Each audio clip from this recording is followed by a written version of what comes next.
Hey guys, tonight we begin with the remarkable and remarkably stressed life of Elizabeth I, the so-called Virgin Queen, who ruled an empire, terrified her advisors, and spent most of her reign pretending she wasn't slowly falling apart.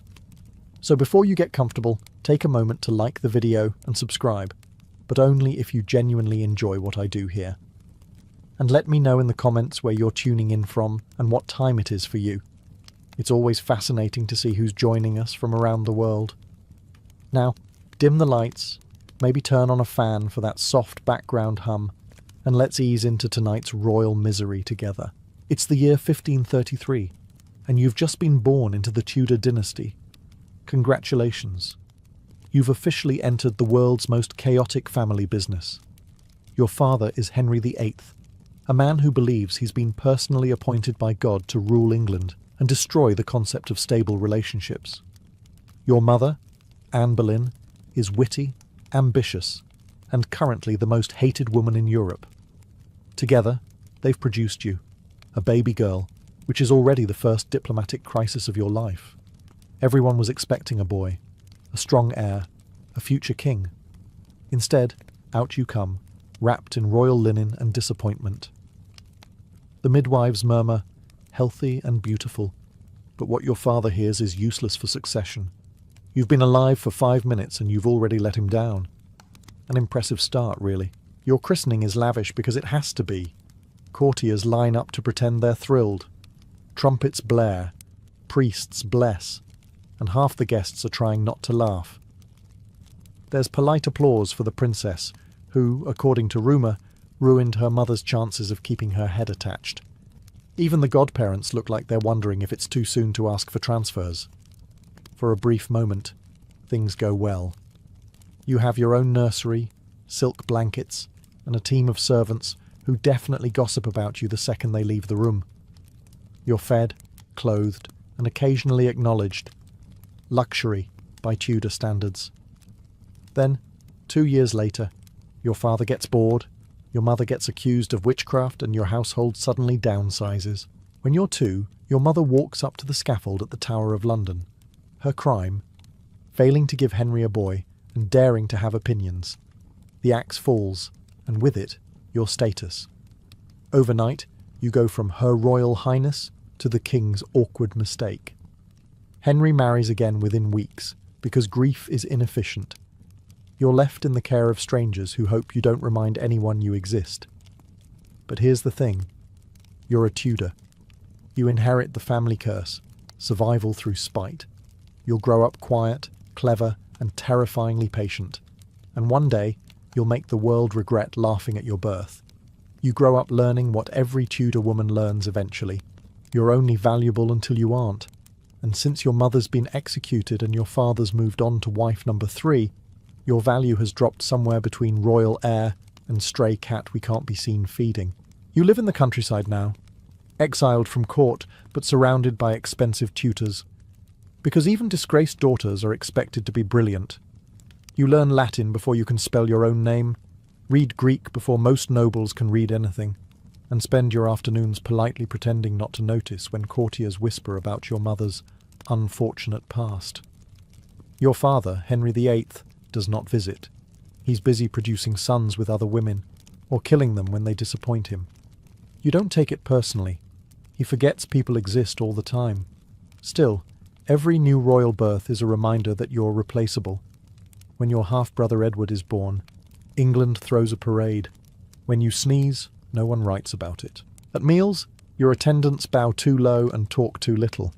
You're technically a princess, but one without status, affection, or inheritance. A sort of royal paperweight. You study harder than anyone expects you to, because studying is the only thing you can control.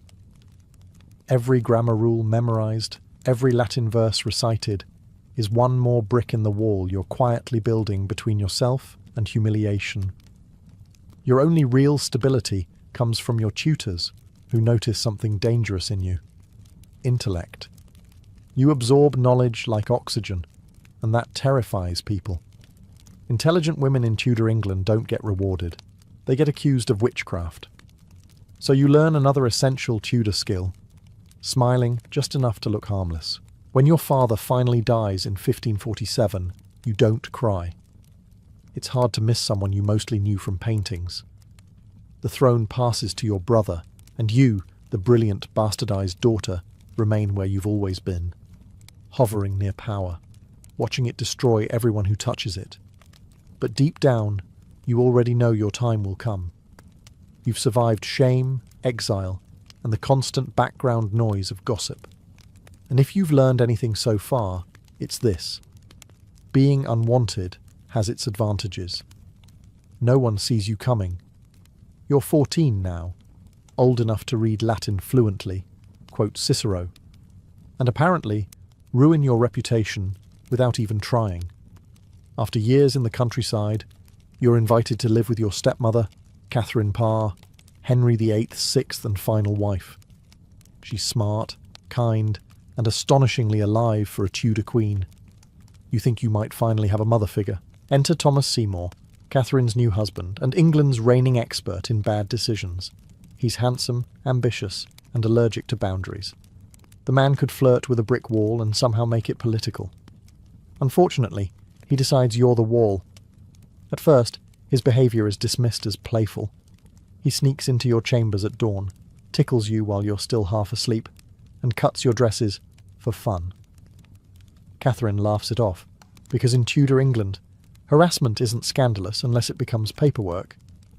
You don't understand why this feels wrong, but you do understand danger when you smell it. And this man smells like it. And expensive cologne. Eventually, Catherine catches the two of you in what historians call a compromising situation. You call it standing near a man in the 1500s.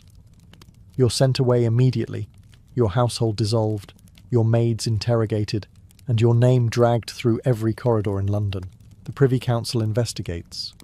Old men with dusty wigs and sharper tongues demand to know if you encouraged him, as if 14-year-olds run the country now. You deny everything, because in a way you've learned from the best. Your father survived scandals by pretending not to notice them. You do the same. Catherine Parr dies soon after childbirth. Thomas Seymour tries to marry you next, because nothing says trustworthy guardian like a man who flirts with his teenage ward and then proposes marriage. He's executed for treason before he gets the chance. When it's all over, you emerge technically innocent, but permanently tainted. You've learned your first adult lesson. Men can destroy your reputation faster than the plague, and you'll always be the one who has to survive the cleanup. You stop trusting charm.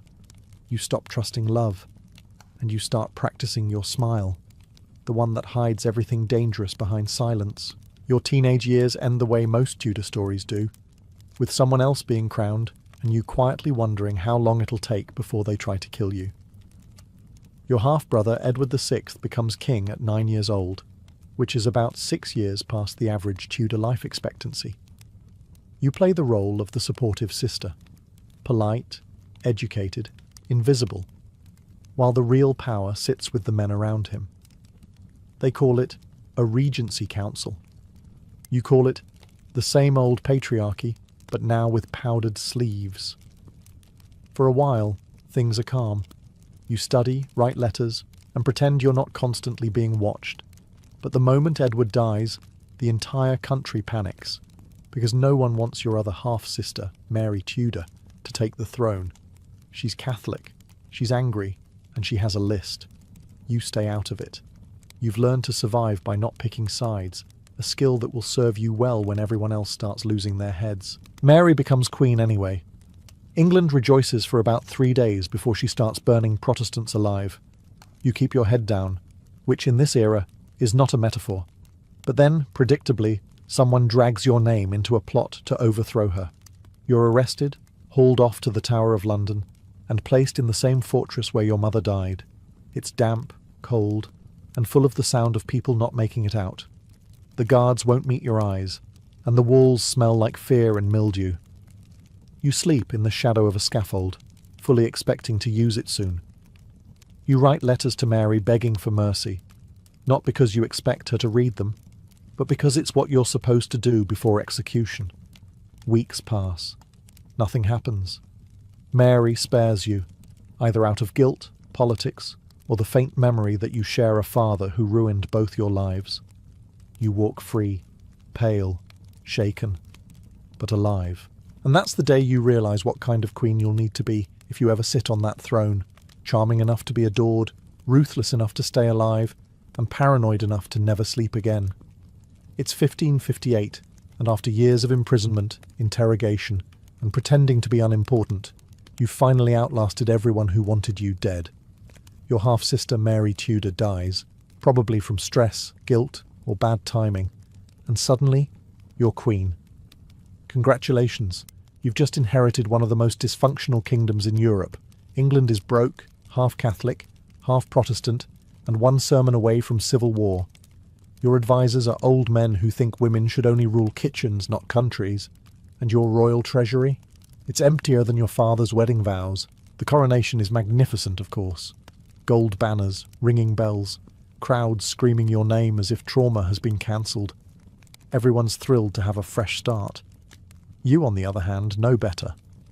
Nothing in England ever starts fresh. It just gets repainted. You're 25, terrified, and completely alone. Marriage seems like the logical next step. The entire court won't shut up about it. The ambassadors write home daily, speculating which lucky man will tame the fiery Elizabeth. France offers princes. Spain offers alliances. Even Robert Dudley, your childhood friend, offers affection, though his wife's existence makes that complicated. But you've seen what marriage does to women in your family. Your mother lost her head over it. Your stepmothers lost their lives, their sanity, and in some cases, their necks. You know the truth. Marriage isn't partnership. It's surrender. So you turn the concept into a political game. You flirt with kings to buy time, promise heirs you'll never have, and let every nation believe they still have a chance. It's diplomacy through strategic indecision. Behind the curtain, you never stop working. You study treaties, count coins, and learn to balance charm with quiet menace. You smile like a saint and think like a spy. Every decision must please everyone and offend no one. A task slightly harder than inventing flight. When people praise you, it feels hollow. When they criticize you, it feels familiar. You rule through performance, and your crown starts to feel more like a collar. Still, you endure. Because in Tudor England, survival is success. And as you take your seat on the throne, you finally realize the awful truth of power. Being queen doesn't mean freedom. It just means you're the last one left to blame. You're queen now, which sounds glorious until you realize it mostly involves pretending to be flawless for people who secretly hope you'll fail. Every waking moment is a performance. You can't sneeze without it being interpreted as foreign policy. Your morning routine could pass for a military operation. First comes the wig, a towering construction of hair and symbolism. Then the white paste, a thick coat of lead-based makeup meant to make you look eternally young and divine, which, unfortunately, is also eating your skin alive. It burns, it cracks, and it slowly poisons you. But what's a little nerve damage compared to appearing immortal? Your courtiers call you radiant. They mean it literally. The lead has given your face a faint, reflective sheen.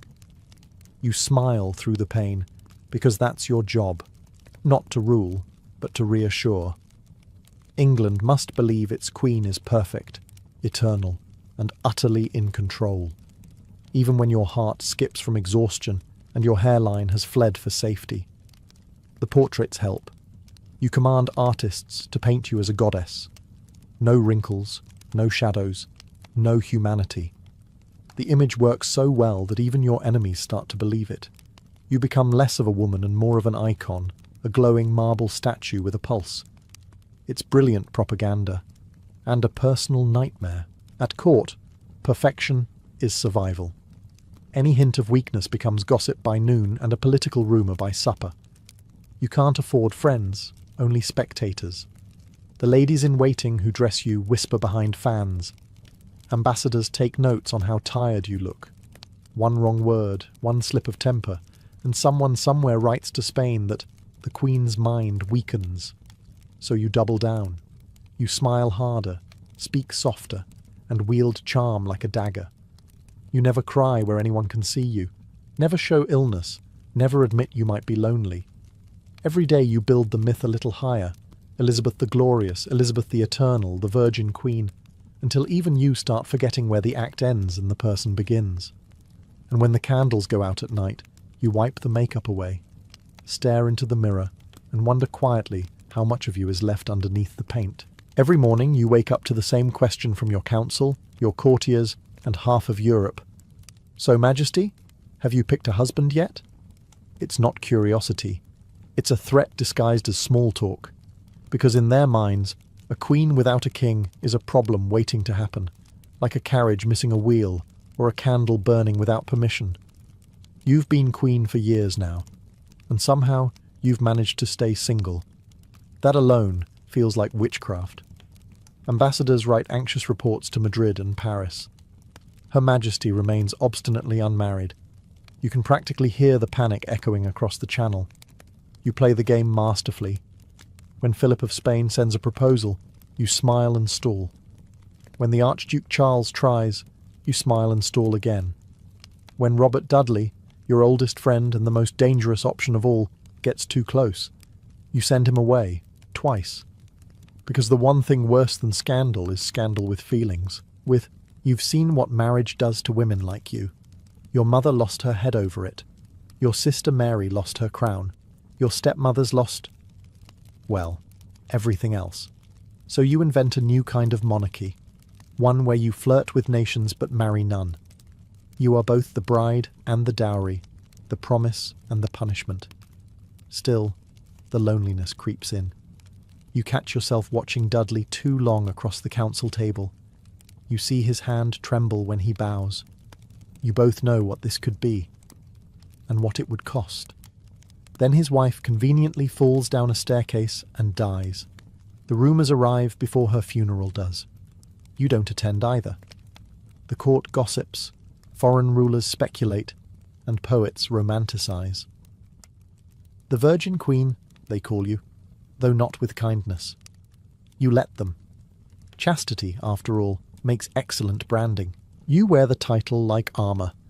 Every country wants your hand, so none can touch your throne. Every man dreams of possessing you, but you belong to no one, not even yourself anymore. And so you master the art of saying perhaps with a smile that means never. Because the truth is, marriage would have made you someone's wife. Remaining single made you a legend. Welcome to your court, the glittering, perfumed, poison-tipped heart of your empire. On the surface, it looks divine. Velvet gowns, jewelled necks, gold reflections of candlelight on marble floors. But underneath all that silk and ceremony slithers a truth you learned too young. Everyone here smiles with their teeth, not their hearts. Your courtiers adore you in public and betray you in private. Their letters travel faster than their loyalty. You know which ones write to Spain, which ones whisper to France, and which ones pretend they don't. The trick is never to let them know you know. You've turned suspicion into an art form. Part queen, part detective, part exhausted babysitter of the ambitious. Your chief minister, William Cecil, is loyal, but only because you let him think his advice is his own idea. Your spymaster, Francis Walsingham, fills your court with informants disguised as servants, musicians, even confessors. They listen, report, disappear, and reappear with more gossip. You rule a country of listeners. Sometimes you wonder if even your walls are writing letters at night. You've created what historians will later call an intelligence network. You just call it survival. In a world where women are expected to be ornamental, you weaponize charm into strategy and paranoia into policy. You smile, flatter, and forgive, and then quietly destroy those who mistake your mercy for weakness.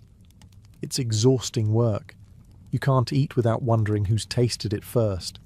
You can't walk through the gardens without someone hiding behind the hedges taking notes. Even your ladies-in-waiting play double agents, gossiping for favours that vanish by morning. Sometimes, late at night, you envy the peasants. No one's plotting their overthrow. Their enemies are rats, not relatives. But then you remember, you'd rather be the spider in the web than the fly that gets caught in it. So you keep the mask on. You laugh at jokes you've heard 100 times. You dance with men who want your throne. You pour wine for the same hands that might be sharpening daggers tomorrow. And when you stand above them, calm, radiant, terrifying, you remember what your mother's death taught you best. In a world full of vipers, the only way to survive is to smile wider and bite first. You've survived political plots, bad suitors, and the English weather. But now comes the most dangerous threat of all, family. Her name is Mary, Queen of Scots, your cousin and the most inconvenient relative in all of Europe. She's glamorous, Catholic, and absolutely terrible at politics.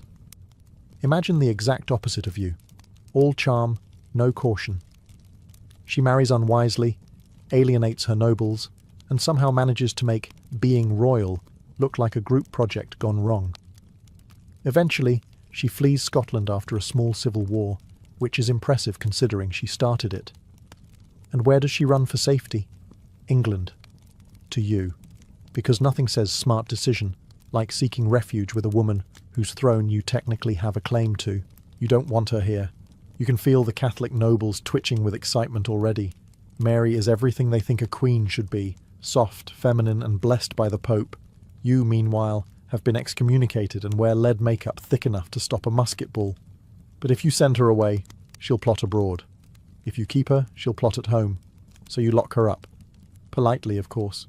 She gets castles, servants, and embroidery. It's practically royal house arrest.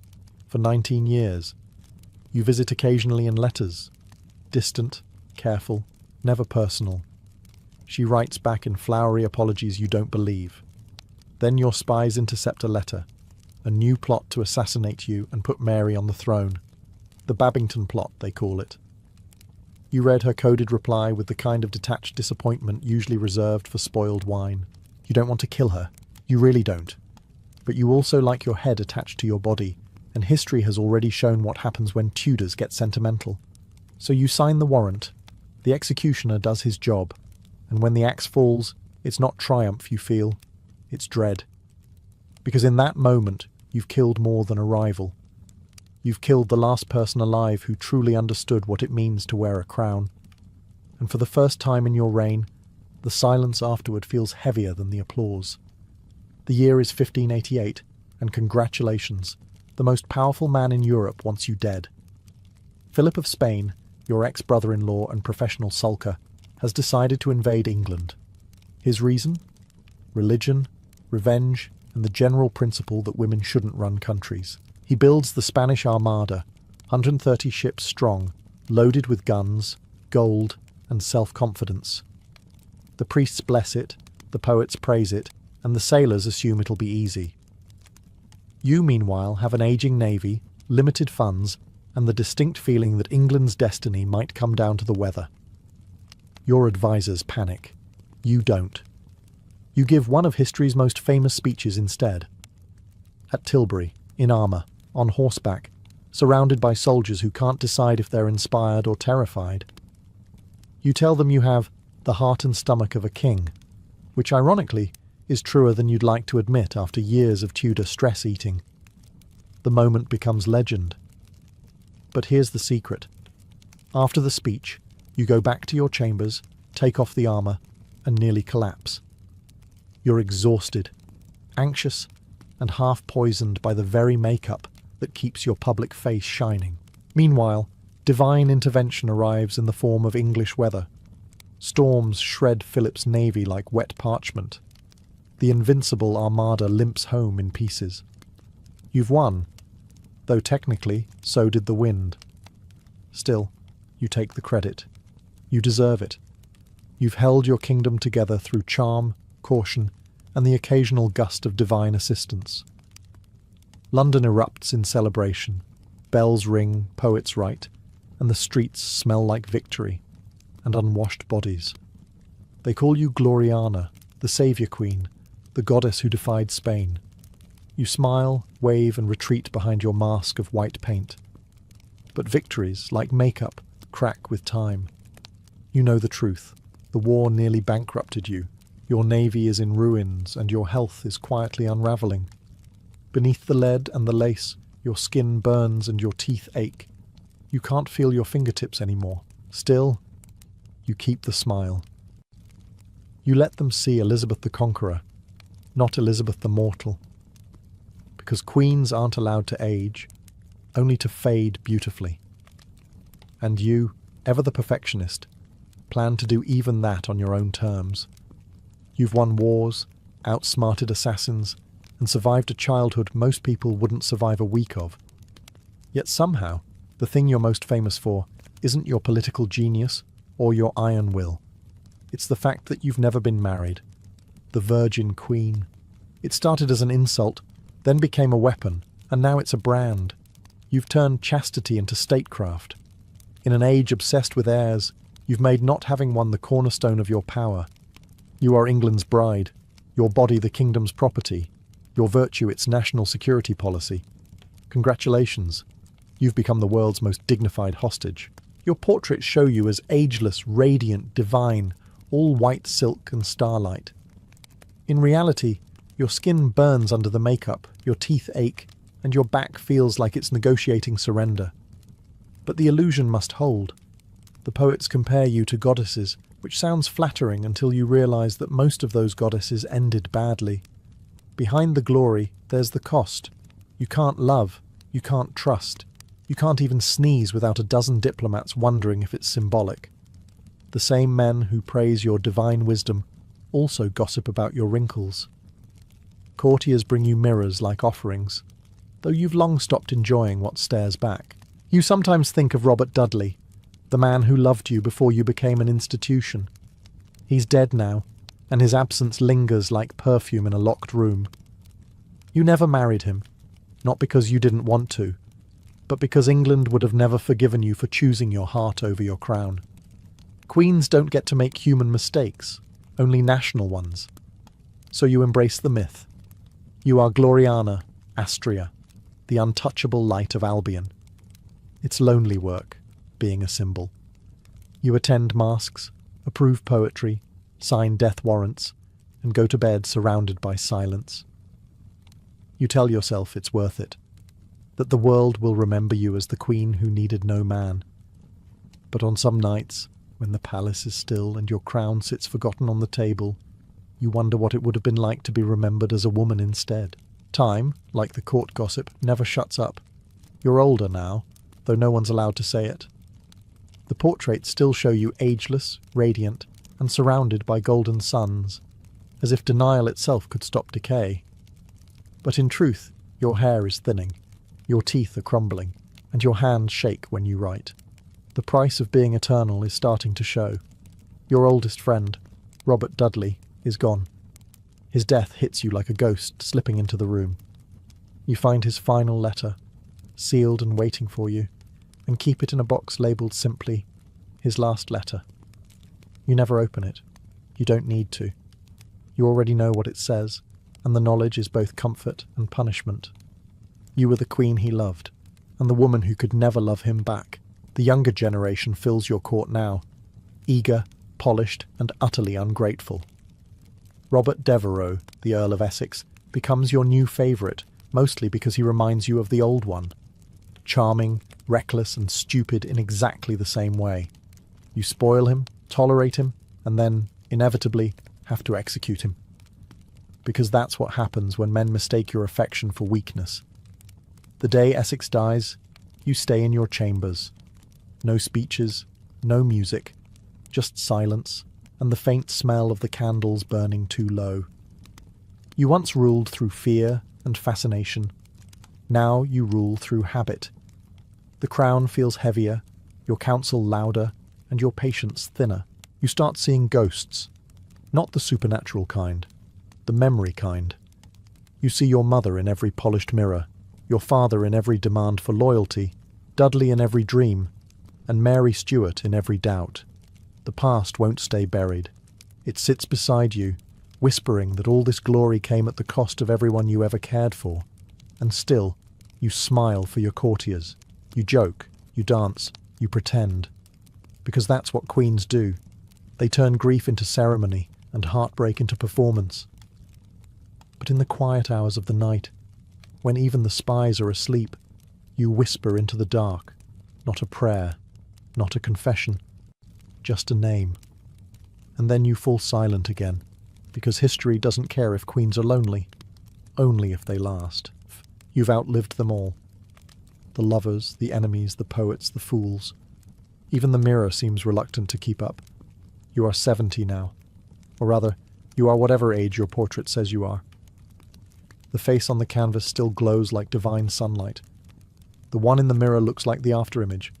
Your hair, once aflame, is now a memory padded with wigs. Your smile, once clever, now trembles under the weight of too many speeches and not enough sincerity.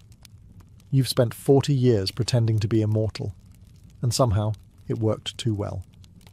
People have stopped treating you like a person. You are no longer Elizabeth. You are Her Majesty, an idea, a relic, a ghost who still pays taxes. Your council tries to talk succession, but you refuse. Naming an heir means admitting an ending, and endings are for mortals. Besides, every time someone inherits in this family, someone else loses a head. You keep the subject closed with a look, the kind that freezes even the boldest advisor into respectful panic. The younger courtiers still flatter you, though the enthusiasm feels more like pity now. They call you radiant. You thank them politely while wondering if they mean still breathing. When you dance, they cheer as though the act itself is miraculous. And in a way, it is. Your bones ache, your joints protest, and your once sharp mind flickers like candlelight. Your palaces have become mausoleums filled with laughter that isn't yours.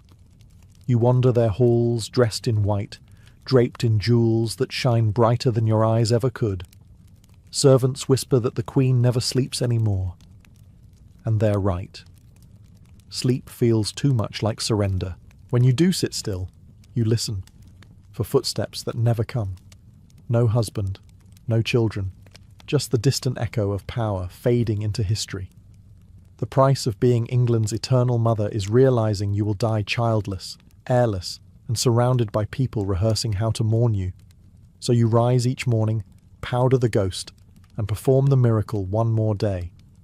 Because as long as England believes you're still strong, maybe you can pretend you are. And in a way, you've become exactly what you always feared. Not a woman, not even a queen, but a legend trapped in her own shadow. It's 1603, and you've reached the final act of your long, stubborn reign. The kingdom is stable, the empire growing, and your legend already secure. But legends, unlike people, don't get tired. You do. Your health collapses like a treaty written by men. The paint no longer hides the sickness, and your courtiers avoid mentioning how your hands tremble when you lift your cup. You refuse the physician's leeches. You've survived worse than bad blood. What frightens you isn't death. It's losing control of your own ending. You stop eating, stop sleeping, stop sitting. The doctors beg you to lie down. You refuse. Queens don't recline. They endure. So you stand, hour after hour, draped in black velvet, like a monument, unwilling to admit it's a statue. Servants sneak cushions under your feet. You kick them away. They whisper that you're talking to ghosts now. Your mother, your father, Robert Dudley. Maybe you are. They've been haunting you for years anyway.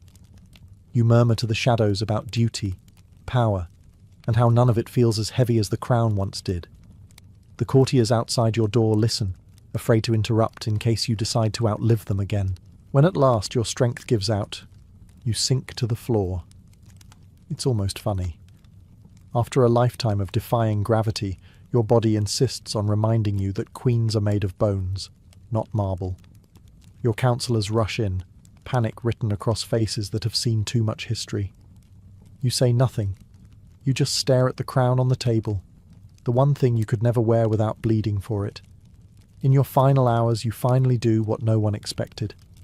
You smile, faintly, maybe at the irony, that after 4 decades of power, you'll be remembered as the Virgin Queen, as if your greatest achievement was staying single. Or maybe you're smiling because you realize something better. You didn't need heirs. You became one. When death finally comes, it's quiet. No screams, no spectacle, just the soft rustle of a monarch stepping out of her costume. And somewhere in the stillness, England holds its breath, because for the first time in 44 years, the throne is empty, and the ghost of Elizabeth Tudor finally sits down. It begins with the smell. Not of death itself, but of the strange concoctions people burned to ward it off. Sweet herbs, vinegar vapours, crushed roses, garlic, and sometimes, mercifully, something unidentifiable. You walk through a street in 1347, and it feels like the entire world is both decaying and trying desperately to perfume its own funeral. The air is thick with the stench of fear disguised as medicine. Doctors, or what passed for doctors, shuffle around in their long cloaks and bizarre beaked masks. Each mask's nose is stuffed with lavender, mint, and camphor, a sort of mobile potpourri they believed could purify the pestilent air. It looked more like a bird costume than medical attire, but in an age when people thought bad smells caused disease, the logic made sense. You'd probably have worn one too if you thought sniffing time might save your life. As you pass by, church bells toll constantly.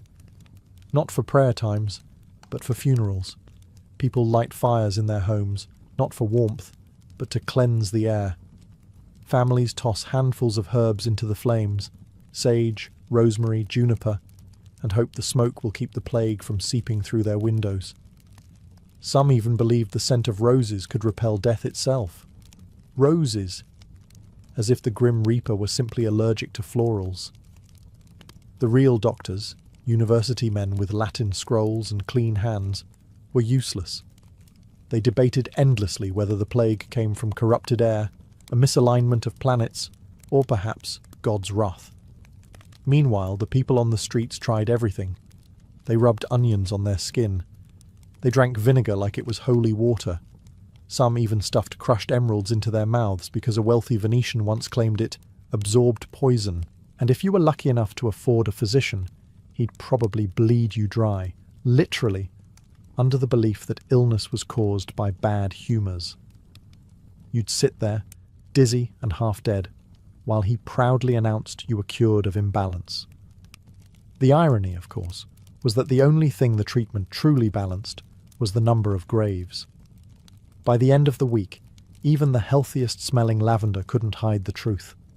Death wasn't afraid of perfume. It was everywhere. Sweet, pungent, and unstoppable. When the herbs failed, people turned to pain.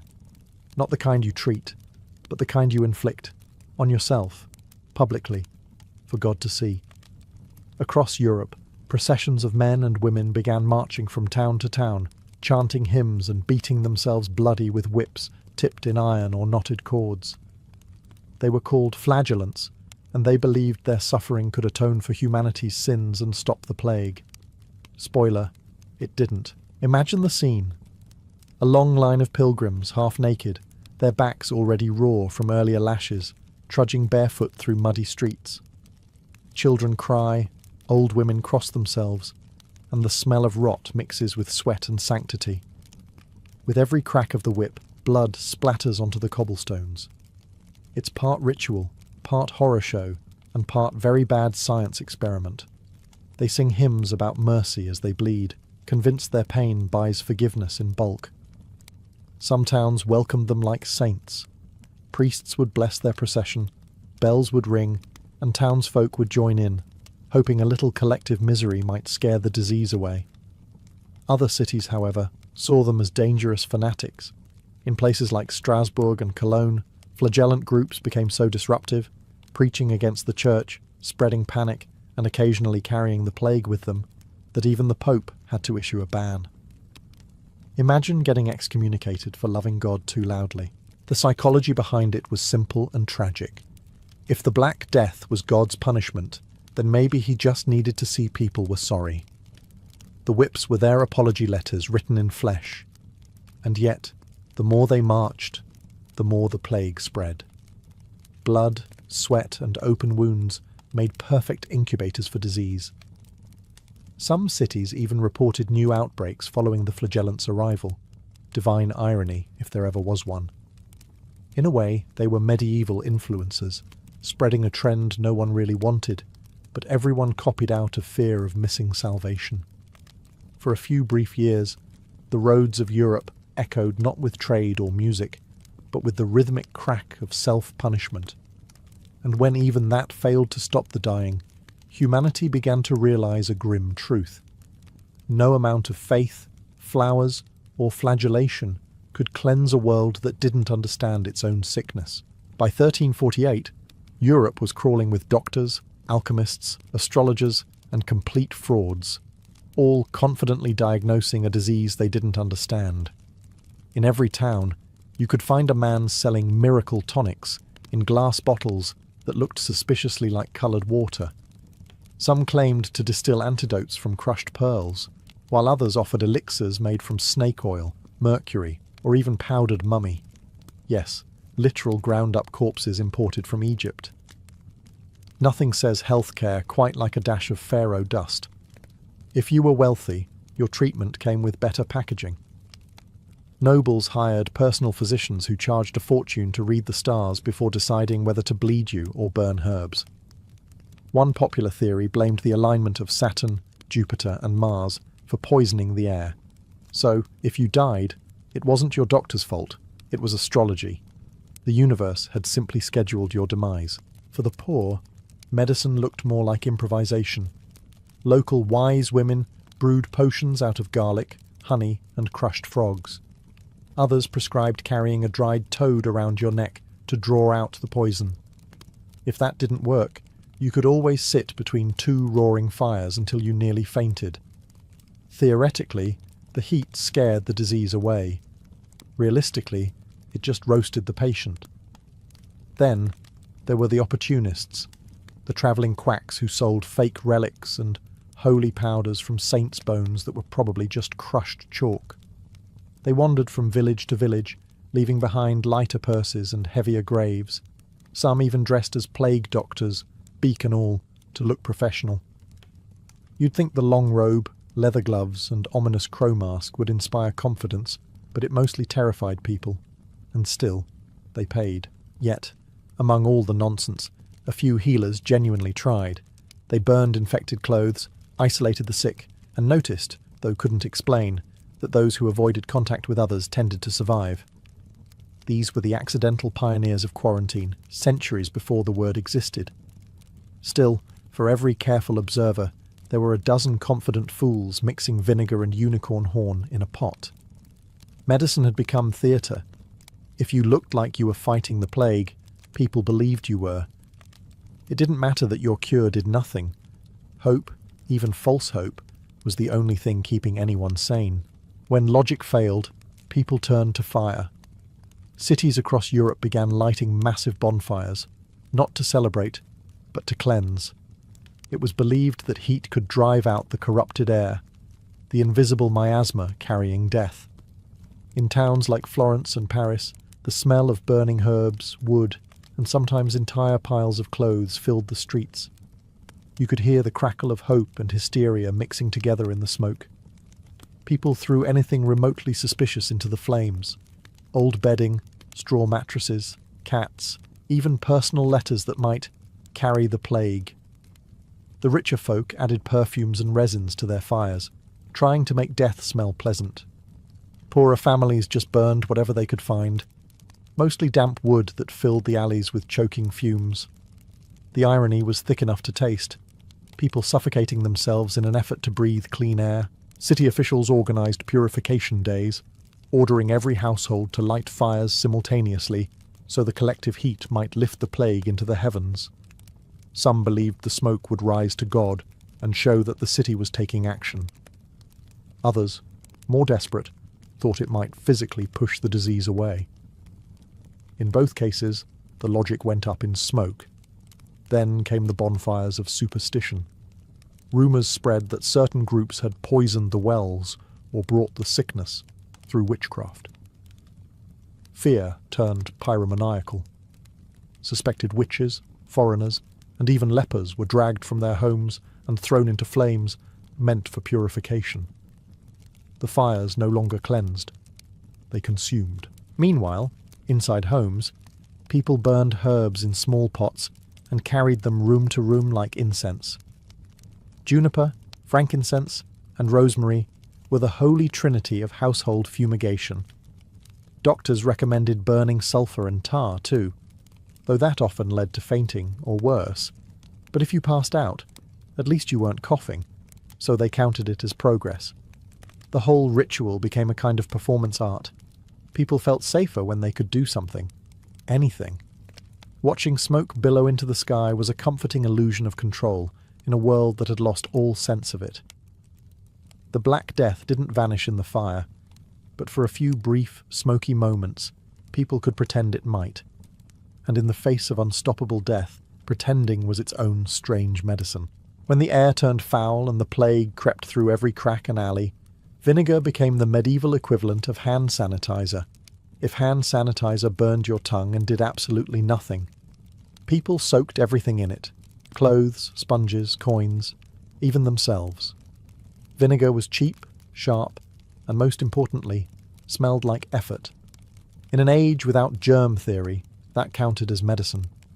Doctors prescribed vinegar baths, vinegar gargles, and vinegar compresses for buboes, the swollen black lumps that marked the body's surrender. One popular cure involved bathing in vinegar, infused with rose petals, then drinking the leftover liquid. It didn't heal anyone, but it did make death smell faintly floral. Some even believed vinegar had divine approval, claiming its sourness could cut through sin as well as sickness. If your throat burned, you were on the right track. Merchants quickly caught on to the craze. They sold special blends like 4 Thieves Vinegar, a supposed plague-proof formula said to protect 4 cunning robbers who looted infected homes without getting sick. The recipe varied from place to place, sometimes garlic and rosemary, sometimes wormwood and lavender, but the story sold better than the product. You could buy a bottle at any market, along with the comforting illusion that you'd outsmarted the apocalypse. Of course, the more desperate the times, the stranger the applications. Some rubbed vinegar into open wounds, others washed their food in it until their bread dissolved. A few unfortunate souls even inhaled vinegar fumes directly through their noses, a medieval spa treatment for the truly brave or truly gullible. The richer classes turned it into ritual. Noble women carried silver pomanders filled with vinegar-soaked sponges, pressing them to their noses when servants coughed. It became a status symbol. Nothing said, "I can afford not to die," like sniffing your jewellery. Yet, beneath all the superstition, there was a faint glimmer of logic. Vinegar does kill some bacteria, though the plague wasn't one of them. Still, in an era when no one knew what germs were, it was one of the few treatments that didn't make things worse. For a brief moment, people believed salvation could be bottled, poured, and splashed liberally on fear itself. The world reeked of vinegar and of hope, gone sour. When vinegar and herbs failed, Europe turned its eyes upward. Surely if medicine couldn't cure the plague, maybe the saints could. After all, they were supposed to handle miracles. Every church overflowed with prayers, candles, and desperate bargaining. People crawled on their knees to altars, whispering promises to Saint Sebastian, the go-to plague protector. Why Sebastian? Because he'd been shot full of arrows, and arrows looked suspiciously like God's invisible punishment. Perfect metaphor. Wrong cure. Paintings of the time show townsfolk clutching little wooden icons of Sebastian, his body riddled with arrows yet annoyingly serene, as though being skewered was just another Tuesday. Others prayed to St. Roch, who famously survived a plague himself, with only a dog to bring him bread. He became the medieval equivalent of an influencer for divine health, except his followers kept dying anyway. In cities like Avignon and Florence, priests organised massive processions. People marched barefoot, clutching relics, chanting for mercy as incense smoke filled the air. The Pope ordered prayers across Christendom and even blessed the rivers of Rome, hoping holy water might trickle salvation downstream. Unfortunately, the Black Death wasn't particularly pious. It drowned the faithful just as eagerly as the faithless. Some clergy tried to interpret the plague as divine messaging. "It's punishment for pride," they declared. "No, for greed," others shouted. Eventually, the church concluded it was for everything. You couldn't win. If you prayed, you were desperate. If you didn't, you were damned.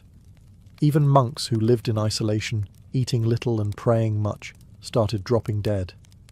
Apparently, holiness had no immunity. As panic grew, some took matters into their own blistered hands.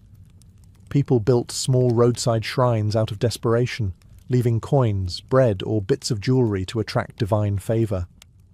Others tried to buy forgiveness in bulk, literally, by paying for masses to be said in their names after they died. The church's coffers swelled even as its priests fell ill. Faith became both medicine and business. And yet, when the bodies kept piling up, prayers began to falter. For the first time, people questioned whether the saints were even listening. The silence of heaven was deafening, interrupted only by the tolling of funeral bells. God, it seemed, was observing quarantine too. If divine mercy failed, there was always the blade. Medieval medicine adored the idea of balance, the four humours: blood, phlegm, black bile, and yellow bile. Get too much of one, and you were doomed. The solution? Drain some out. Simple, elegant, lethal. During the Black Death, physicians sharpened their knives and set to work like mechanics fixing a broken carriage, by removing the oil and hoping it would drive better. The process was straightforward. Slice open a vein, watch the blood flow, and pray you didn't faint first. Doctors swore it released poison from the body. Some even used leeches for a gentler touch, which was only slightly less horrifying. You'd lie there pale, dizzy and lightheaded, while your doctor confidently declared you were improving, because technically you were too weak to argue. Rich patients got premium service, silver bowls, perfumed bandages, and doctors quoting Aristotle while draining them. The poor just got cut and told to hold still. In many towns, barber surgeons, yes, your local haircut guy, did the bloodletting for a fraction of the cost. You could get a shave, a trim, and a vein opened all in one sitting. The famous red and white barber pole still seen today? It's a souvenir of that era. The red for blood, the white for bandages. Nothing says clean cut like a reminder of medieval hemorrhage. Even when patients died mid-procedure, doctors refused to admit defeat. He was too far gone, they'd say, wiping their knives. In their defense, it was the only method they had that felt scientific. It involved tools, ritual, and visible results, just enough to impress the desperate. Sometimes, when bloodletting didn't work, doctors recommended repeating it daily until the patient stabilized, which usually meant expired. Some patients rebelled, choosing instead to let nature or the saints decide. But refusing treatment was dangerous too. In certain towns, civic officials ordered plague victims to submit to medical care or face exile. So, people submitted, willingly or not, and bled themselves towards salvation. Looking back, it's easy to laugh at the absurdity. But for them, every drop of blood spilled was a prayer in liquid form, a bargain struck between faith and fear. And as Europe bled itself pale, the plague carried on, entirely unimpressed by human optimism or leeches. By 1349, Europe had turned into a giant perfume bottle, with a hint of terror. People believed the plague travelled through bad smells, so naturally, the solution was to drown the world in good ones. Apothecaries became celebrities overnight, selling scented waters, pomanders, and sachets to anyone who could still afford to breathe. It was the golden age of what could politely be called olfactory overcompensation. Nobles drenched themselves in rose oil, musk, and ambergris, the latter being whale vomit, which for some reason screamed luxury. Women carried little metal balls called pomanders, filled with cloves, cinnamon, and vinegar-soaked sponges. Every few minutes they'd press it to their nose like a medieval air freshener, pretending the scent could block out death. The result? Streets smelled like a mixture of incense, decay, and desperate hope, a fragrance no perfumer has dared to replicate. Public hygiene turned into performance art. City councils ordered the streets to be sprinkled with vinegar and flower water. In Paris, people burned piles of aromatic wood in public squares. In Venice, Ships carrying spices and perfumes were prioritized at port, because surely cinnamon could defeat the apocalypse. Even doctors carried bouquets or posies to hold under their beaked masks, convinced the sweet aroma could filter out evil vapours. "A rose a day keeps the plague away," they said, possibly while standing next to a mass grave. For the poor, luxury perfumes were out of reach, so they improvised. Garlic necklaces became fashionable, if you define fashion as smelling like a cooking accident. Some chewed herbs constantly to perfume the breath, while others stuffed their clothes with dried flowers. Entire communities reeked of thyme, rosemary, and human panic. And when supplies ran low, people just rubbed anything fragrant on themselves. Juniper berries, lemons, or, in one tragic case, freshly baked bread. Perfume became both shield and social signal. The richer you smelled, the safer you were believed to be. Scent equaled virtue. Stench equaled sin. But as weeks passed and even the perfumed began to die, faith in fragrance faded. The air still shimmered with spice and smoke, but underneath it lurked the truth everyone tried to mask. No matter how sweetly you scented it, death still stank. By the plague's final years, Europe had officially lost its mind. Every town had its own secret cure, usually based on rumour, luck, or sheer insanity. If someone survived, their method instantly became gospel. You'd hear things like, "My cousin's neighbour rubbed chicken guts on his sores, and he's alive," which somehow convinced others to try it. Thus was born the infamous chicken cure, strapping a live, shaved chicken to your plague boils to draw out the poison. The poor bird usually died first, confirming the theory that it had absorbed the sickness. Never mind that it also absorbed dignity, others turned to astrology. If the stars had caused the plague, maybe they could also fix it. People adjusted their diets based on planetary positions, or refused to bathe on certain days because Mars was in opposition. Bathing, in fact, became controversial. Many believed water opened the pores to disease, so the cleaner you were, the quicker you'd die. The rich stopped washing altogether, layering perfume over filth like a scented bandage on civilization's corpse. There were also the earth cures. Some physicians claimed the ground itself could heal, advising patients to bury their feet or entire bodies in soil to draw out the plague. Others drank ground-up gemstones mixed with wine, because if you're going to die, you might as well sparkle on the way out. And then came the truly absurd. Swallowing crushed emeralds, rubbing excrement on sores, or even applying butter to wounds to soothe divine fire. Spoiler, it did not. Quarantine, ironically, was one of the few effective measures, discovered not by scholars, but by desperate city officials. In Venice, ships suspected of carrying plague victims were kept at sea for 40 giorni, 40 days. The practice saved thousands, but felt cruel at the time. Imagine watching the mainland from your window while your crewmates coughed beside you, praying the countdown didn't end in silence. By 1351, the Black Death had devoured up to half of Europe's population. The strange cures, from vinegar baths to chicken therapy, had failed spectacularly, but they revealed something profoundly human. People would rather do something wrong than nothing at all. In the face of invisible death, action, no matter how absurd, was its own form of faith, and sometimes faith was the only medicine left. In the year 793, Lindisfarne was as peaceful as heaven on earth could be. Perched on the northeastern coast of England, the monastery stood where land met sea, a sacred place that seemed untouchable by chaos. The monks who lived there followed the rhythm of prayer and tide.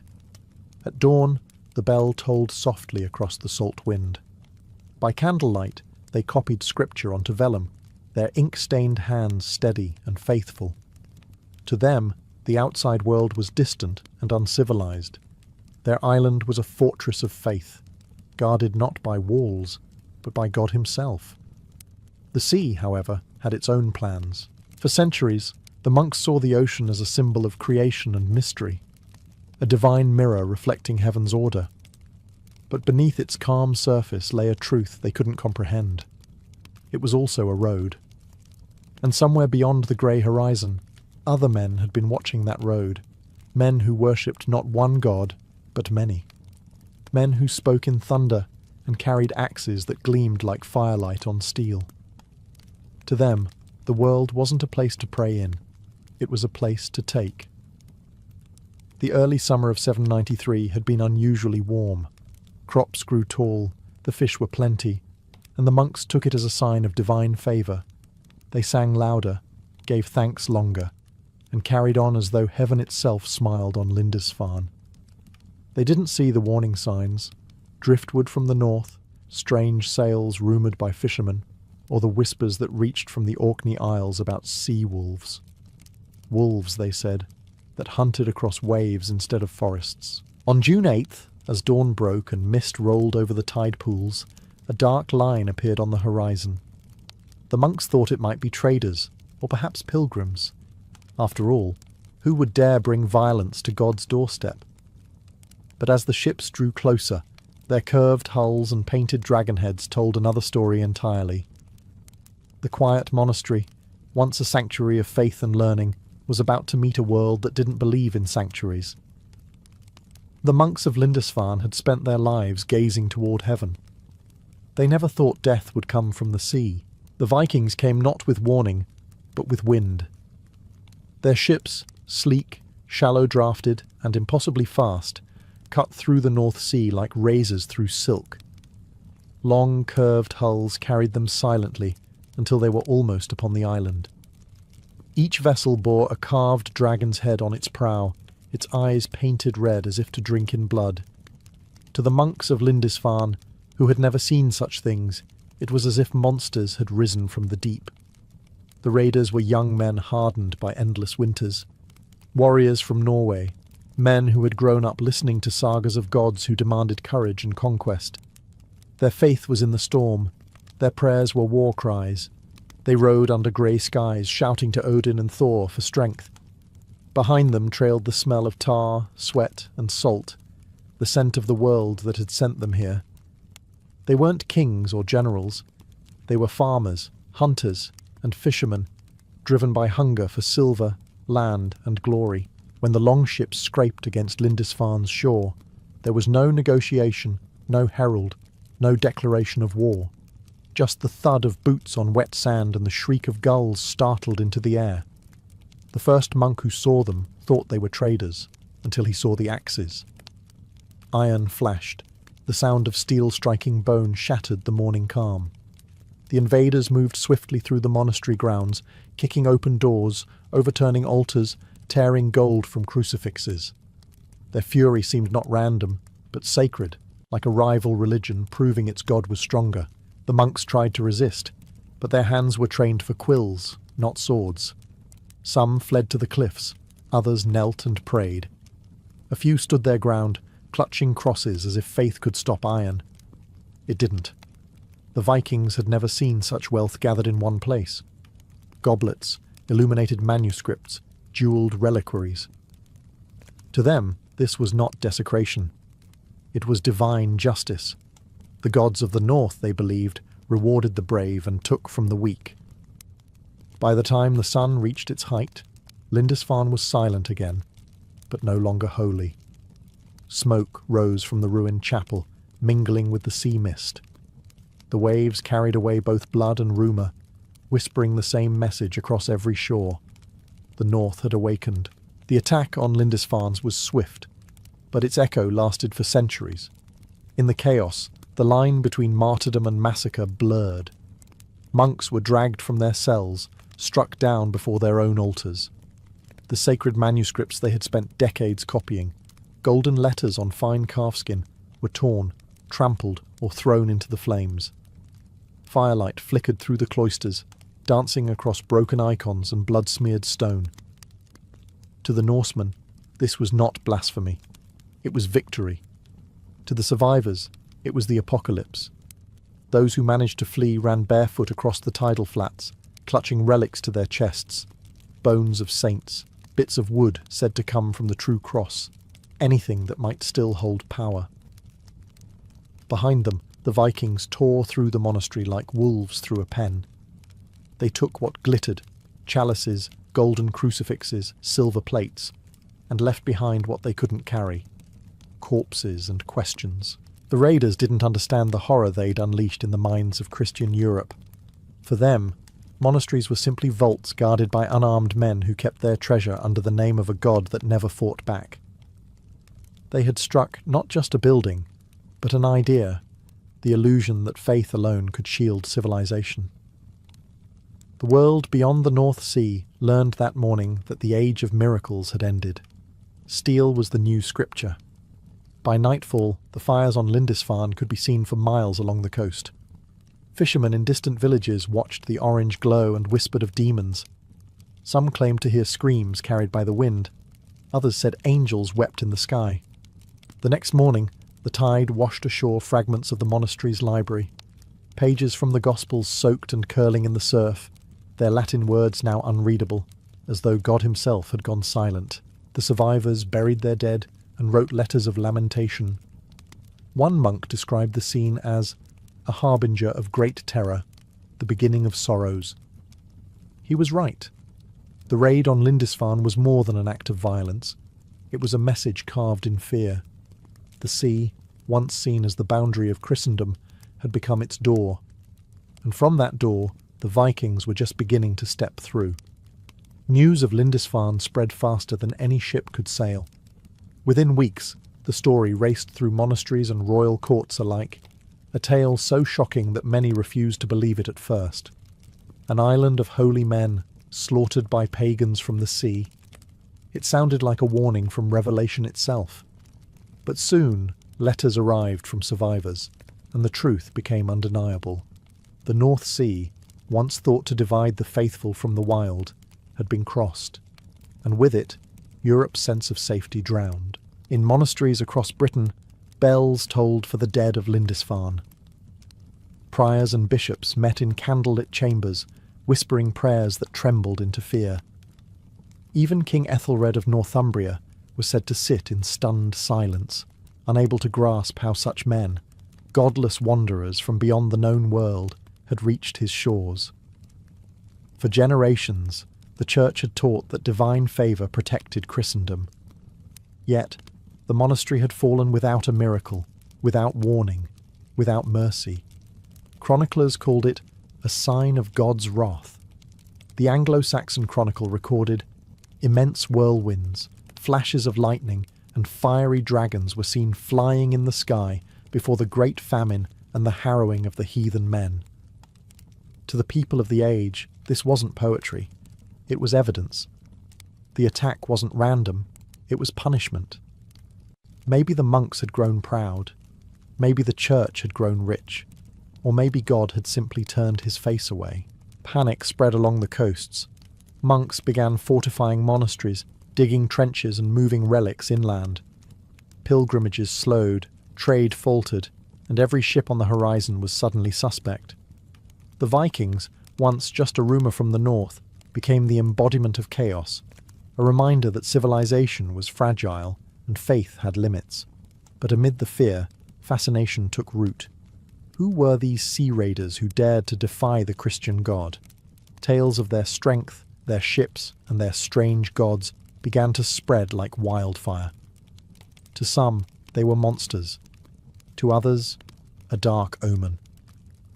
But to a few, they were something else entirely. A challenge. The raid on Lindisfarne had not only broken the peace of the Church, it had awakened Europe to a terrifying truth.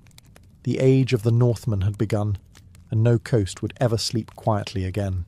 Who were the men who struck Lindisfarne, the first to bring the fury of the North to Christian shores? To their victims, they were demons in human form. But in truth, they were farmers, traders, and explorers from the rugged coasts of Norway. Life in the north was beautiful, but brutal. The soil was thin, the winters long, and the seas ruled everything. To survive, these men learned to read the winds better than scripture, to carve ships that could dance over waves, and to fight without hesitation. When resources ran short, they did not beg. They sailed. Norse society was built on competition and courage. Every man sought drengskaper, honour through bold deeds. Staying home and farming was respectable. But to gain glory, to carve your name into song, you had to take risks. The raid on Lindisfarne wasn't just a grab for silver. It was a test of manhood, the kind that turned local warriors into legends. Those who returned with gold and stories would be hailed as heroes. Those who didn't, well, dying in battle was hardly shameful when Valhalla awaited. The men who led the raid likely came from western Norway, small coastal kingdoms ruled by ambitious jarls looking for fame. Their homeland was a patchwork of fjords, farms, and feuds. Raiding offered what politics couldn't: independence. If your chieftain ignored you, the sea never would. And across that sea lay Britain, a land rumoured to be rich, unguarded, and full of soft, praying men who believed their god would protect them. These Norsemen weren't savage brutes, despite the image history paints. They were planners. They chose Lindisfarne precisely because it was isolated, wealthy, and undefended. The monastery's treasures were easily spotted from the water, glittering in the sunlight. They likely observed for days before striking, waiting for low tide to make landfall quick and deadly. When the moment came, they moved with precision. It wasn't chaos, it was choreography. To the monks, the attack felt like divine punishment. But to the Vikings, it was something simpler, a good day's work. They didn't yet know they'd changed the course of European history. They were just men returning to their ships, laughing, hauling their loot aboard, and rowing toward the horizon, unaware that the world they'd just shaken would never forget their names. For the Vikings, Lindisfarne was more than just a successful raid. It was a revelation. The monastery's wealth seemed endless: gold chalices, jewelled crosses, silver altar plates, and manuscripts glittering with illuminated letters. To men who came from a land where even kings dined on wooden bowls, this was otherworldly. They had found a new kind of treasure, one not buried under mountains, but sitting in plain sight, guarded only by faith. They took everything that could be melted, traded, or worn. But it wasn't just greed that drove them, it was glory. Norse culture didn't measure success by coins alone, but by reputation. A man's name had to be remembered, sung around fires long after his bones were gone. To strike such a blow against a foreign god, to return home with the spoils of holy men, that was the stuff of sagas, and the bards would make sure every chieftain knew it. In the eyes of their gods, this was no sin. Odin rewarded courage, Thor loved strength, and Frey, the god of prosperity, surely smiled on those who seized it. Every axe swing at Lindisfarne, every chest of silver torn from an altar, was an offering to them, a tribute written in blood. Where Christians saw desecration, the Norse saw divine balance. If one god had grown too rich and complacent, it was only fair another took his share. The monks' treasures were divided among the warriors and their leader, with shares given according to rank and valour. Some pieces were melted down and reforged into arm rings or necklaces. Others were traded in distant markets, their sacred origins lost in translation. A chalice that once held communion wine might later hold mead in a smoky longhouse, lifted in a toast to Odin rather than Christ. Back home, tales of the raid spread faster than any sermon. Young men dreamed of joining the next expedition, and chieftains realized the sea could bring more wealth than any farm. The raid on Lindisfarne didn't just fill Viking purses, it filled their imaginations. What began as one raid became a model for countless others. The Norse gods, it seemed, had given their followers a sign. Across the sea lay endless fortune, and no one strong enough to stop them. The raid on Lindisfarne struck England like a nightmare that refused to end. Coastal villages began to whisper the word Viking, as if saying it aloud might summon them. Every shape on the horizon became a threat. Every ship's sail, a potential omen of fire and death. The English had faced wars before, against rival kings, against hunger, even against the devil in sermons. But this was something new. Their enemies didn't come from neighbouring lands or known tribes. They came from the mist itself, like phantoms born of the sea. In Northumbria, panic set in. The king and his nobles sent men to patrol the coasts, though no one really knew how to fight what they couldn't predict. The monks who had survived Lindisfarne were treated as holy witnesses, proof that the world was indeed unravelling. One of them wrote that it felt as if the end of days had arrived, and God had sent serpents upon us. Even those far inland began to feel the dread. Markets emptied, pilgrimages halted, and merchants refused to sail. Faith itself began to tremble. Church leaders tried to make sense of it all. Some said the Vikings were sent as punishment for sin, that the church had grown soft, indulgent, too rich for its own good. Others insisted it was a test of faith, a divine storm meant to separate the true believers from the false. But no amount of prayer stopped the fear from spreading faster than any plague. The people started fortifying abbeys, hiding relics, and burying gold beneath altars. Yet, deep down, everyone knew that when the next fleet appeared, even stone walls might not save them. The raid also forced kings to think differently. For centuries, monasteries had been symbols of peace and learning, untouchable sanctuaries. But now they were liabilities, rich, isolated, and undefended. Some rulers began organizing coastal militias and building lookout posts, hoping to give warning before the next strike. But it was like trying to guard an entire ocean with a handful of men. Lindisfarne had been one attack, but it rewrote England's imagination. Fear became part of the landscape, woven into the waves, sung in prayers, carved into chronicles. The Vikings had taken more than treasure. They had stolen England's sense of peace. The shock of Lindisfarne did not stop at England's shores. It rolled across Europe like thunder, echoing through monasteries from Ireland to the Frankish Empire. Letters flew between bishops and kings, filled with outrage and disbelief. How could such godless men defy the Almighty and live? Charlemagne himself, ruler of the most powerful Christian empire, was said to be horrified. If even a holy island could fall, what was safe? Suddenly, the edges of Christendom no longer felt like borders. They felt like invitations. Monasteries began fortifying their walls, a concept once unthinkable. Places of peace became fortresses. In Ireland and Scotland, monks built their abbeys inland or behind stone towers, trading isolation for safety. Pilgrims became armed travellers. Priests learned to wield swords, and kings began to look suspiciously at their coastlines. Every ripple of rumour about Northmen stirred panic. Even the Mediterranean traders heard tales of pale-haired warriors who struck without warning, vanishing before an army could be raised. The church framed the event as divine warning. Preachers thundered from pulpits about repentance and humility. The faithful were told to fast, to pray, to atone. For clearly, God had turned his face away. Some believed the world was entering its final age, a slow apocalypse where the sins of man had drawn monsters from the sea. Others saw it as a call to arms, a reason to harden faith with steel. Yet not everyone viewed the Vikings as pure evil. Among scholars and travellers, a darker fascination grew. The Norse were barbaric, yes, but also bold, organised, and terrifyingly efficient.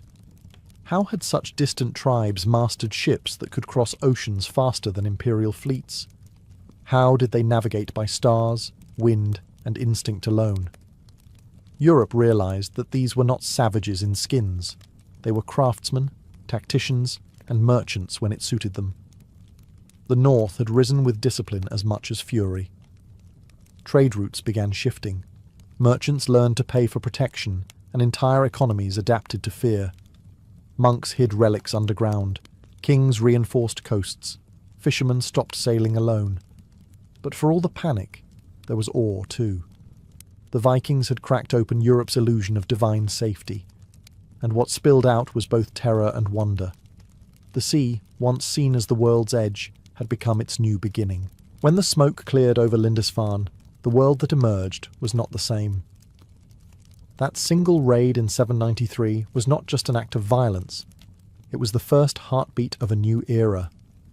The Vikings had discovered something greater than treasure, opportunity. Word of the monastery's riches and the ease of its conquest spread through the fjords of Norway and Denmark like wildfire. Every chieftain, every ambitious farmer, every restless youth with a sword suddenly saw the sea in a new light, not as a barrier, but as a bridge to fortune. Over the next decades, more ships would follow. They struck Jarrow, Iona, and other holy sites, leaving behind the same mixture of horror and awe.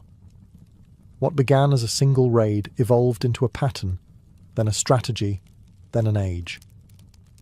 The Viking Age had begun, not because the North grew stronger, but because Europe's confidence had been broken.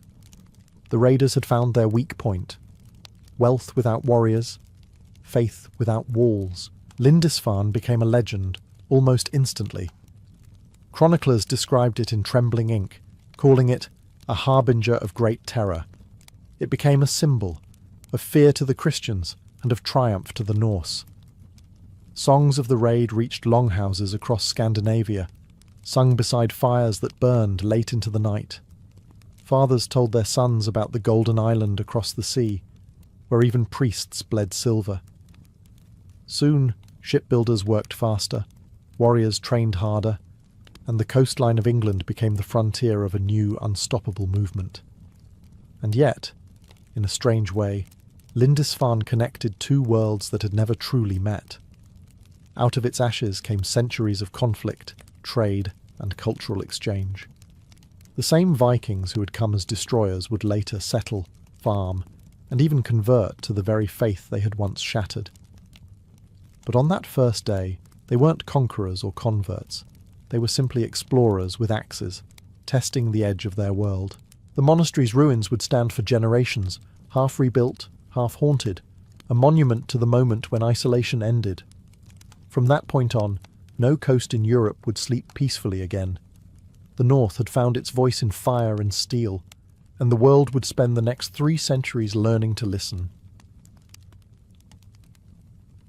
In the far-flung colonies of the 17th and 18th centuries, medicine was less about science and more about survival.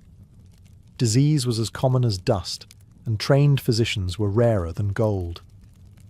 Most towns relied on a handful of barber surgeons, practical men who could cut hair, draw teeth, bleed a fever, and amputate a leg, often in the same afternoon. Their tools were simple: a bone saw, a scalpel, a few leeches, and a bottle of rum to dull both the pain and the conscience.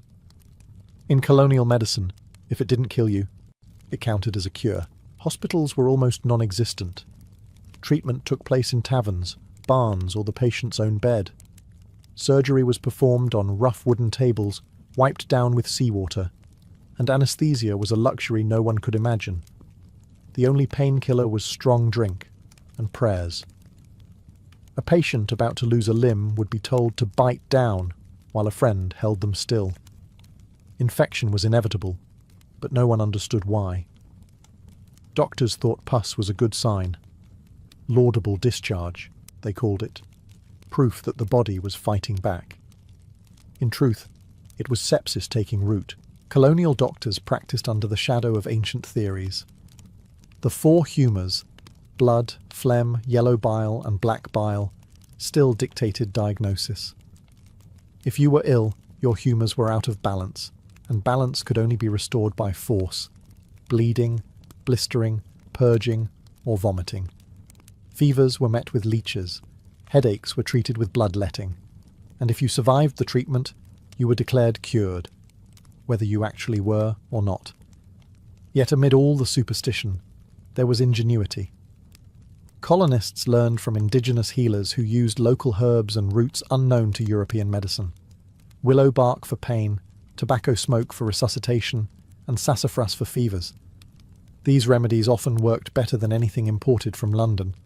Still, most colonial doctors dismissed them as heathen cures, even while secretly taking notes. In this world, medicine was a gamble. Every fever could be malaria, every rash a warning, every cough the start of the end. Yet people kept seeking cures, trusting the men with saws and spirits, because in a land so vast and untamed, even a bleeding barber was better than no healer at all. To understand colonial medicine, you have to understand its obsession with balance. The theory of the four humours ruled every diagnosis, every prescription, and every poor soul who came limping into a surgeon's chair. Illness wasn't seen as infection or virus. It was imbalance. Too much blood, not enough phlegm, an excess of yellow bile, a deficiency of black bile. A man's health was measured not by germs or organs, but by the temperament of his bodily fluids. If you fainted, they said you had too little blood. If you were angry, too much heat in the liver. It was a worldview that made no sense, yet it lasted centuries, partly because it was convenient. Almost every treatment began with taking something out of you. Bleeding was the colonial doctor's favourite cure-all. Fever, bleed. Headache, bleed. Melancholy, definitely bleed. Surgeons carried elegant brass or steel lancets designed to open a vein just enough to let the bad blood flow. Sometimes they used leeches instead, pressed gently to the skin until they swelled with crimson satisfaction. Patients often fainted or worsened afterward, but the doctor would nod sagely and declare, "The humours are rebalancing." And when bloodletting didn't seem enough, there were blisters. Physicians applied heated glass cups or caustic poultices to the skin, creating painful sores meant to draw out the illness. A patient with pneumonia might find his chest covered in blisters by morning, an act of devotion to medical theatre if nothing else. The same logic led to purges and vomit-inducing tonics. After all, if the body was unwell, it needed cleansing, no matter how violently. Colonial people endured these torments with remarkable faith. A doctor's visit was more ritual than science, a blend of pain, prayer, and placebo. Yet there was something comforting about the process. The more dramatic the treatment, the more one felt that something was being done. Still, whispers spread. Sailors and settlers noticed that the indigenous healers didn't bleed their patients to death. They brewed teas, used poultices, and somehow cured wounds that colonial doctors could only worsen. Quietly, a few curious minds began to suspect that perhaps the body didn't need to be drained to heal. But for now, bloodletting remained king, and the colonies bled willingly in the name of balance. In the colonial world, there was a fine line between the man who trimmed your beard and the one who sawed off your leg. And often, it was the same man. The barber surgeon was the backbone of early medicine, a craftsman with a steady hand, a sharp blade, and a stomach strong enough for anything. His shop sign usually showed a striped pole, red for blood, white for bandages, the very same symbol that survives outside barber shops today. Inside, customers came for a haircut or a cure, and sometimes left missing more than they expected. These men were practical, not philosophical. While physicians in London debated the balance of humours, barber surgeons in Boston or Barbados simply got on with it. They extracted teeth, set bones, stitched wounds, and amputated limbs when infection spread too far. Their surgical kits looked more like a carpenter's toolbox. Bone saws, scalpels, needles and clamps, polished from use. Their best friend was rum, for cleaning instruments, calming nerves, and numbing the screams. An operation without rum was unthinkable for both patient and surgeon. There were no anaesthetics, of course. Patients were held down by friends or assistants, while the barber worked quickly, timing his cuts between screams. A good surgeon wasn't the one who caused the least pain, he was the one who finished before the pain could kill you. Infection was a mystery, but everyone knew the smell of it. If a wound began to rot, the only cure was more cutting. When in doubt, amputate might as well have been the colonial motto. Yet barber surgeons were oddly respected. They were part healer, part craftsman, and part gambler. Some became local legends, known for saving soldiers on battlefields or pulling sailors back from the brink of death. Others were feared, their names whispered in dread after too many failed amputations. Their apprentices learned through watching, not books, by holding a lantern over a screaming man, or by sewing their first wound on a drunk who couldn't pay. They weren't scientists, but they were indispensable. In a world where disease came with every tide and battle left men in pieces, the barber surgeon was civilization's crude answer to chaos. He couldn't promise life, only a fighting chance and a clean cut. If you lived in the colonies and got sick, your odds of recovery depended less on skill and more on what you happened to have in your pantry.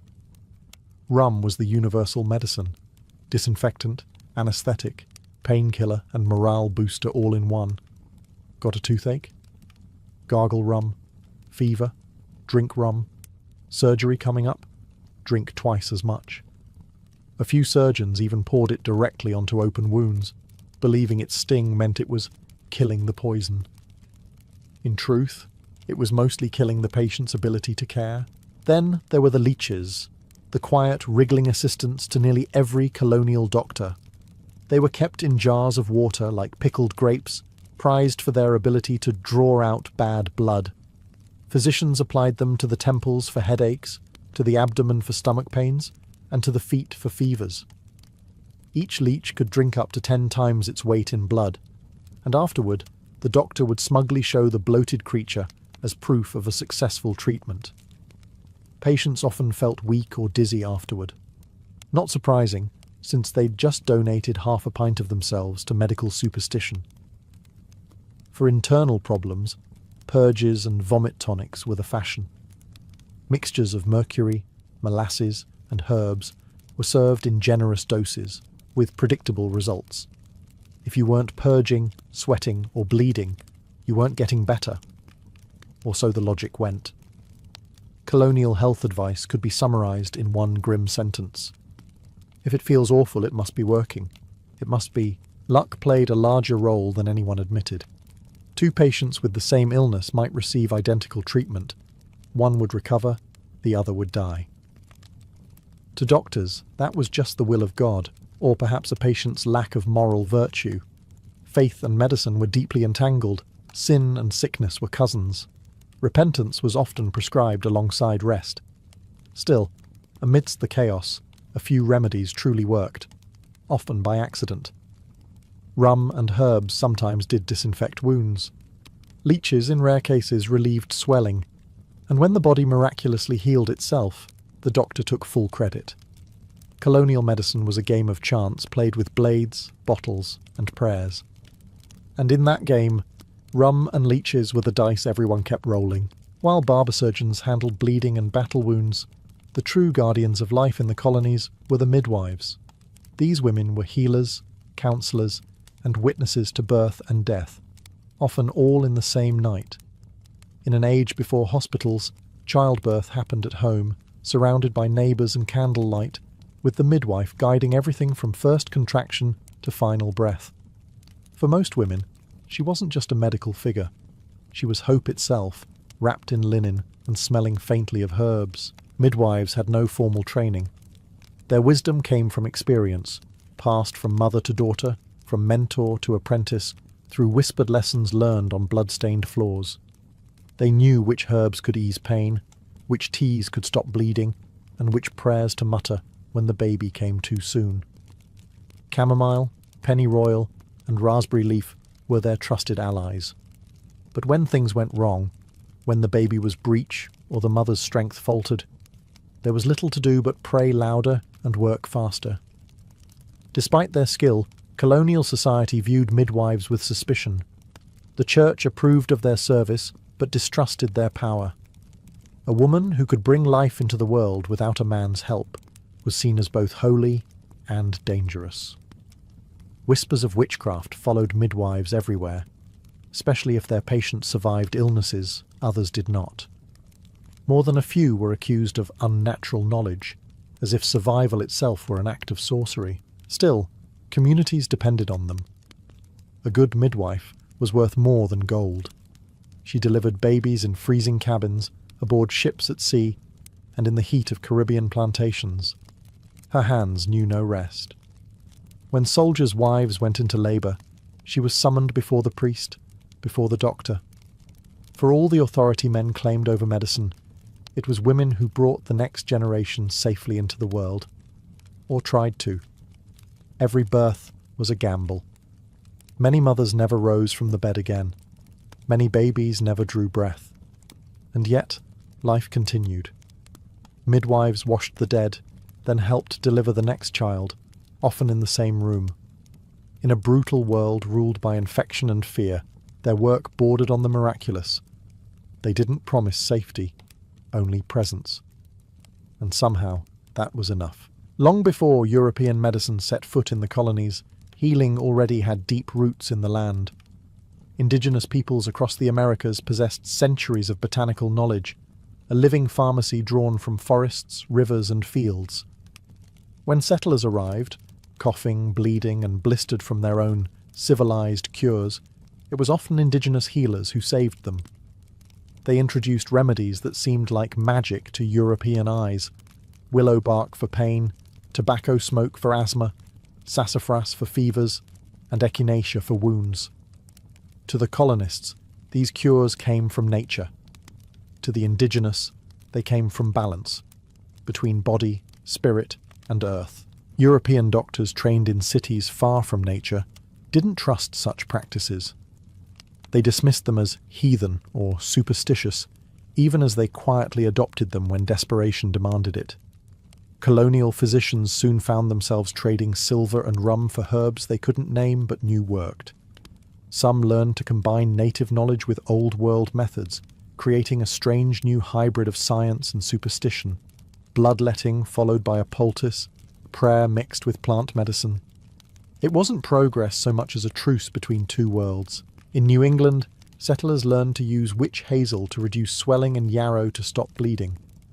In the Caribbean, enslaved Africans and indigenous healers exchanged medicinal secrets, blending West African traditions with local plants to create what later became folk medicine.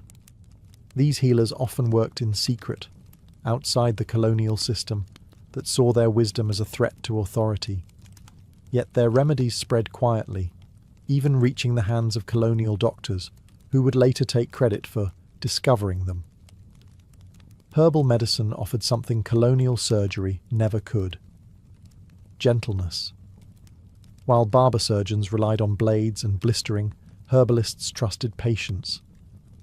A tea of chamomile or valerian for sleeplessness, mint for stomach pain, garlic for infection.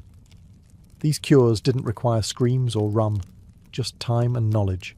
But as the colonies expanded, so did European arrogance. Indigenous healers were pushed aside, their practices branded as pagan, even as their plants filled colonial apothecaries. The settlers would build their hospitals and call their medicine modern, forgetting who had first shown them how to survive.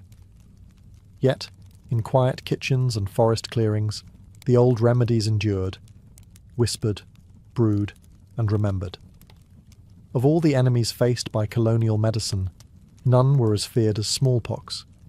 It swept through towns and camps like invisible fire, leaving behind corpses and the scarred faces of survivors. For many, it was the true ruler of the colonies. No king, no general, no god could stand against it. When the disease struck, there was no mercy.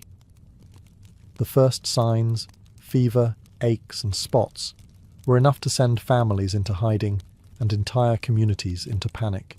Doctors and healers tried everything. They bled patients to release the fever, applied blisters to the skin, and doused victims in vinegar or rum. They burned herbs in sick rooms to cleanse the air, unaware that the virus was already in the lungs of everyone nearby. When desperation reached its peak, people turned to folklore, hanging red cloths over doorways, praying to saints, or bathing in cold rivers. Nothing worked. The unlucky ones died quickly. The lucky ones lived on, disfigured, but immune. Then, from the east, came a strange rumour, a method called inoculation. The idea was simple and horrifying. Deliberately infect a healthy person with a mild case of smallpox to make them immune later. The technique had long been used in Africa, India, and the Ottoman Empire, but Europeans dismissed it as barbaric until they started dying in droves. It was an enslaved African man, known as Onesimus, who taught the method to a Boston minister, Cotton Mather, during an outbreak in 1721. Mather faced outrage and accusations of witchcraft, but his inoculated patients survived at far higher rates than those left to fate. Even with this breakthrough, colonial surgery remained primitive. Scalpels were unsterilized, and operations were conducted in daylight to save on candles. Infection claimed more lives than the surgeon's blade ever saved. A soldier might survive amputation only to die from a single fly's landing on his wound. Still, every so often, something remarkable happened. A patient lived. A fever broke. A wound healed. These rare victories gave medicine its fragile hope. For every failure and corpse, there was one survivor who swore by his doctor's hand, his midwife's herbs, or simply divine mercy. In that uncertain world, survival itself was considered proof that the cure had worked, even when it hadn't. When the colonies went to war, first against native nations, then against each other, and finally against the British Crown, medicine followed the armies into chaos. The battlefield surgeon became the most overworked and least envied man alive. His tent was the one place soldiers prayed never to visit. There was no antiseptic, no anesthesia, no mercy, only speed. A good surgeon could amputate a leg in under 2 minutes. A great one could do it while ignoring the screams. The air around military camps smelled of blood, sweat, and burnt cloth, as if death itself had taken up residence. Most battlefield surgery was triage in its crudest form. Doctors prioritized the men who might live, a broken arm before a gut wound, a clean cut before a shattered bone. They had no time for prayers.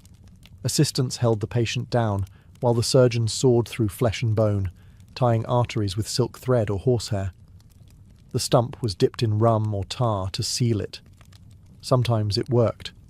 Often it didn't. Gangrene crept in like a second enemy, devouring what the sword had spared. Yet, despite the horror, there was innovation. War forced practicality. Surgeons learned which tools worked best, which techniques kept soldiers alive long enough to fight another day. Amputation knives became shorter, saws sharper, bandages cleaner, relatively speaking. The chaos of war turned butchers into professionals, men who could identify a wound's fate with a single glance. And though infection remained a mystery, some surgeons began boiling their instruments or washing their hands between patients, guided by instinct rather than knowledge. Field hospitals were rarely more than barns or tents, the floors slick with blood and mud. The wounded lay shoulder to shoulder, whispering prayers or curses, their fates determined not by God, but by a man with a saw. Still, the surgeons endured, performing hundreds of operations a week, their hands shaking only after the work was done. War revealed the brutal truth of colonial medicine. It wasn't designed to heal, only to endure. And in enduring, it evolved. Each battlefield, each desperate amputation, pushed medicine a little closer to understanding its own savagery and the price of survival. By the late 18th century, the colonies were changing, and so was medicine. The age of bleeding and blistering hadn't vanished, but cracks were forming in its authority. New thinkers began to question whether sickness truly came from bad air or imbalanced humours. Dissections, once considered sinful, were quietly performed in medical schools. In the cities, apothecaries turned from superstition to experimentation. And across the Atlantic, whispers of scientific revolution began to reach even the farthest colonial settlements. Hospitals, once seen as death traps for the poor, started to resemble places of study. In Philadelphia, the Pennsylvania Hospital, founded by Benjamin Franklin, became a hub for colonial doctors to share knowledge instead of rumours. Surgeons began recording cases and comparing results, noticing patterns that suggested disease might have causes other than divine punishment or moral failure. The old phrase, God's will, started giving way to observable symptoms. It was the first step toward modern medicine. Fragile, hesitant, but unstoppable, smallpox inoculation, once feared as witchcraft, gained credibility after saving countless lives during the American Revolution. Doctors who had once relied on rum and luck now carried notebooks, sketching wounds, and taking notes on recovery. Midwives and herbalists, long dismissed as folk healers, contributed quietly to the growing body of practical knowledge. Their herbs found new names in Latin, their techniques absorbed into formal medicine, though rarely credited. The shift wasn't purely noble. Medicine became a profession, and with it came hierarchy. Male physicians sought to regulate healing through licensing, pushing midwives and folk doctors aside. Yet, even as power consolidated, knowledge expanded. Anatomy books replaced superstition, microscopes began to appear, and chemistry crept into the apothecary's art. Slowly, the world that once treated fevers with leeches started to glimpse the idea of germs, invisible, deadly, and entirely real. By century's end, the colonies had transformed into nations, and their medicine stood at the same threshold. The bleeding bowls and bone sores remained, but so did curiosity, the one tool that had never dulled. From the chaos of barber surgeons and midwives, rum and herbs, a new age of medicine was being born. It was still imperfect, still dangerous, but for the first time it was learning.